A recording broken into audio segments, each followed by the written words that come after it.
Rather, lads, welcome back to Cossy's Arsenal podcast. My name is Cossy.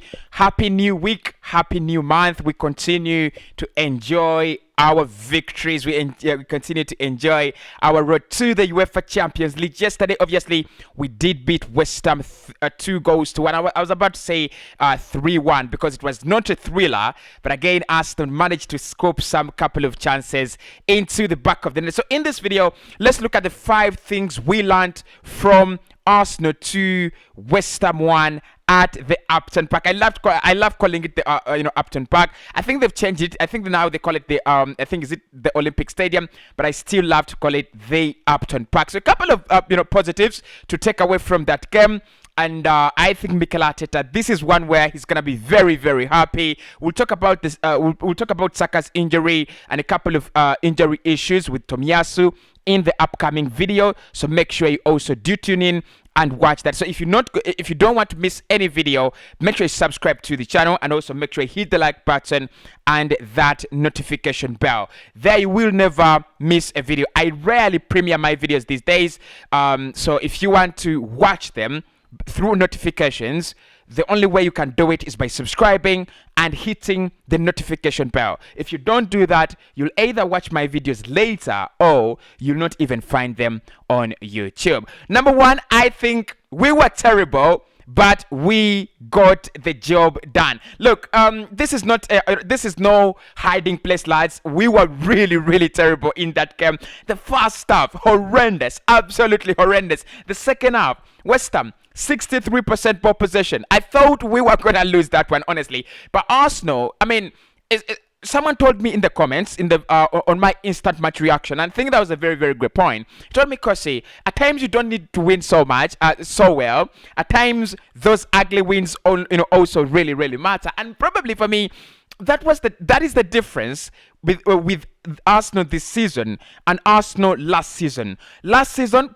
when we played well, we could pick up the points, and we could also fail to pick up the points when we played well. But this season, we've been absolutely very, very different. We pick up points when we play poorly, and we pick up points when we play well.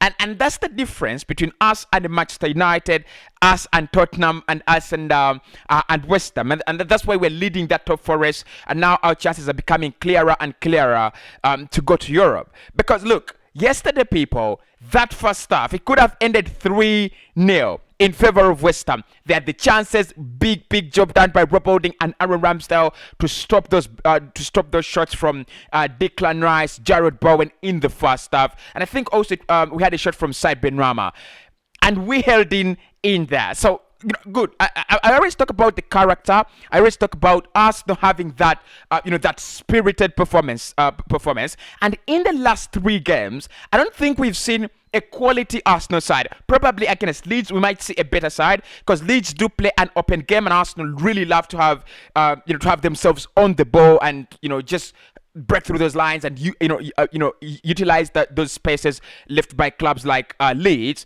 But I've taken long without seeing a good Arsenal performance. I might actually say that in the last 6 performances in the Premier League, I'm not convinced. We've not really played that well. But the good thing, lads, is the 3 points. We committed.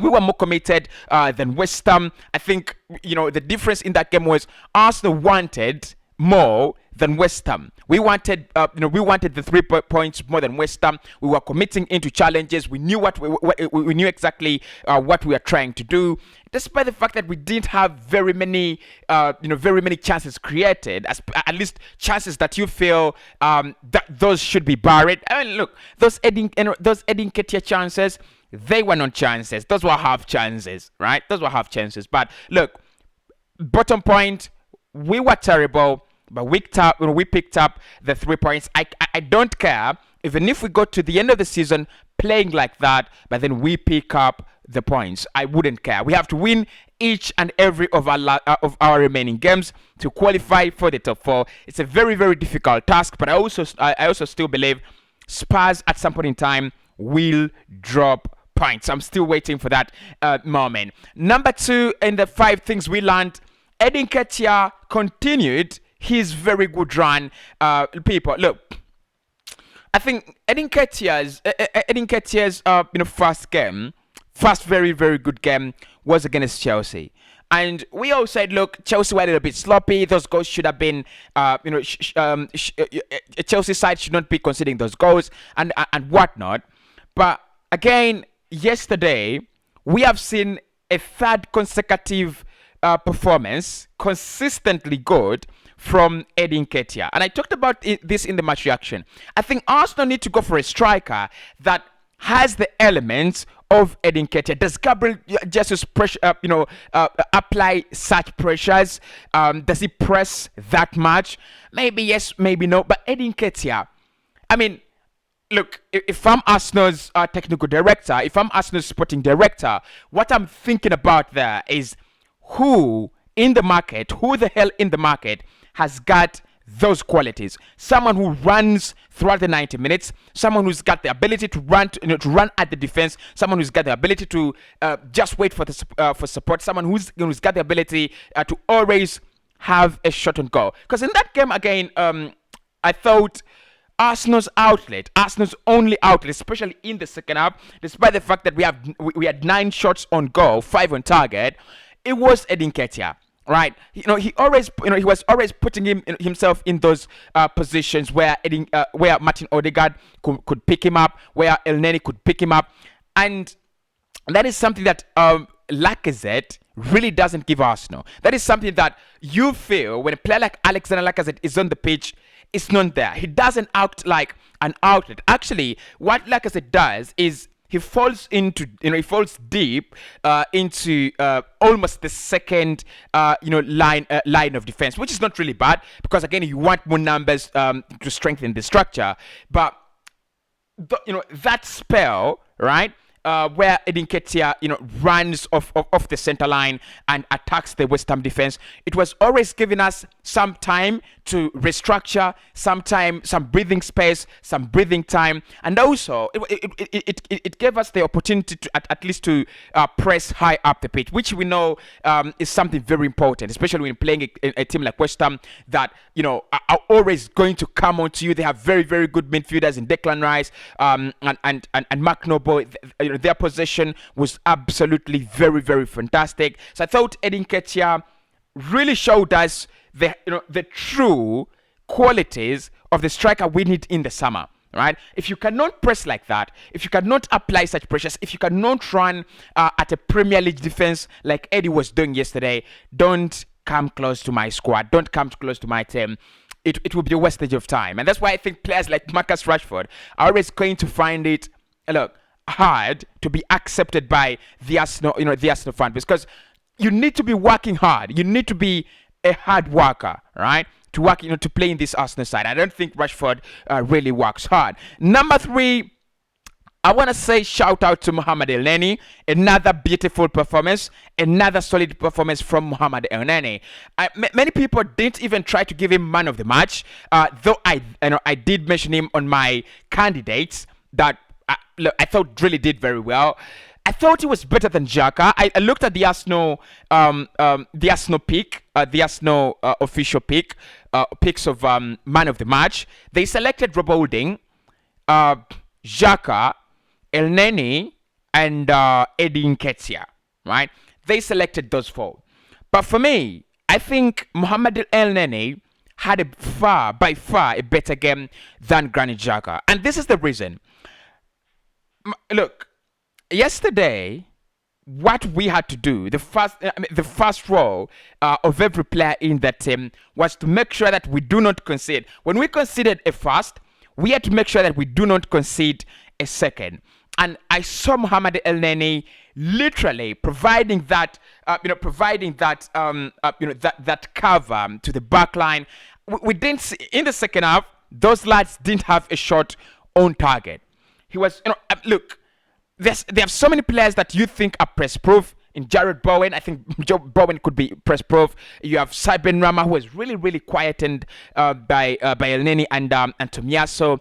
But what I loved about Elneny and why I'm beginning to love him more and more, he gets the job done. That is one thing I really love about. Look, he's a very, very professional player, but he gets the job done as well. And literally yesterday, he got the job done. He was, he literally played in that, first line, in our probably our last line of defense. We're playing a back five when West Ham, were putting lots of pressure on us. We played in a back five, and he was just helping out Rob Holding and Gabriel. Had a very nice performance. I don't know why Arsenal didn't actually recognize him, but I thought he was superbly good. And then number 4, that was Rob Holding's best performance in an Arsenal jersey. Honestly, we cannot lie about that. That was Rob Holding's best performance in an Arsenal jersey. Does that wash away all the wrongs he's done in the past? I don't think it does, but I think with this kind of new rebuild at Arsenal, every player gets a clean slate, especially those players that the manager has decided that he's gonna stick with them and he's gonna back them. And he's gonna give them the game time and be part of the squad. Everyone should get a clean slate. Look, when I saw Rob Holding start in that game, I was scared. I was absolutely scared because we all know that to sit in for a player like Ben White, a player who's been almost our most consistent and very good and best centre back, that is not easy. That is absolutely not easy. So I was a little bit scared. But oh my God, what a performance! He threw himself into 8 duels. He won all of them. 2 tackles. He won all of them. He scored a goal. What more do you ask from Rob Holding? I mean, like, it's one of those games where I've seen him very solid. He was committing to challenges. He was committing to blocks. He was throwing himself into the lines of fire right from the first half. That was good, lads. That was good. Look, I might as well just forget that he lost a heading battle to Raheem Sterling and Jota at some point in time. I could just forget that. That was good. And look, it reminds me of Laurent Koscielny, not because Rob Holding was that good, but I think, I don't remember the season, but there was a season where Arsenal were required to beat Newcastle at on the last day of the Premier League, and Laurent Koscielny scored for us, right? I mean, Arsenal defenders, what is it about Arsenal defenders and them scoring in very important games? But again, that defense deserves a lot of credit. Look, the 2 goals we scored came from the defense, but also the fact that they kept Mikel Antonio when he came on, Said Benrahma, Pablo Fornals, and Jared Bowen very quiet, and only limited them to 2 shots in the second half, despite the fact that they had 63% ball possession. Number 5, we need to give attention to Saka. People, we need to give attention to Saka. Saka's injury needs some attention. I don't know why Mikel is very stubborn about this. I really don't understand why Mikel is very stubborn about this, but we need to give some attention to Saka. We need to give some attention to Bukayo Saka's injury. That is one of the worst performances I've seen from Bukayo Saka. But that is one of the games I've seen him struggle, right? And he's not struggling because of the quality of West Ham's defense. He's struggling with his own health. And what really puzzled me is that by 76 minutes, Arsenal had a chance. We started having chances to get a third, but then we needed someone a little bit faster, someone to help out, Eddie Nketiah up front. Saka was not doing that because he was injured. He couldn't run high up the pitch and then come back. So what did he decide? Actually, I thought he predominantly played narrowly yesterday, and we know Saka really plays high up the pitch. He's got the speed. That is his trademark. The speed, and of course, his fluidity of the game. But his game was not that fluid yesterday. It wasn't any fluid. I think Mikel needs to think about this a little bit better. He needs to, think what exactly is going on and how can I rotate Saka. You have Pepe. You have Emile Smith-Rowe coming off the bench. Smith-Rowe scored for you 10 goals in this campaign. It's enough to trust him. Emile Smith-Rowe and Martinelli, probably from minute 76, that would have made a lot of sense. But playing Saka until 87th minute, and then you lose him for the North London derby, that won't make any sense for me. It won't make any sense for me. And I would say, let us drop Saka for Leeds, let him get some rest, and then he comes back for the North London derby. Like I said, the injury update around all these players coming up in the next video.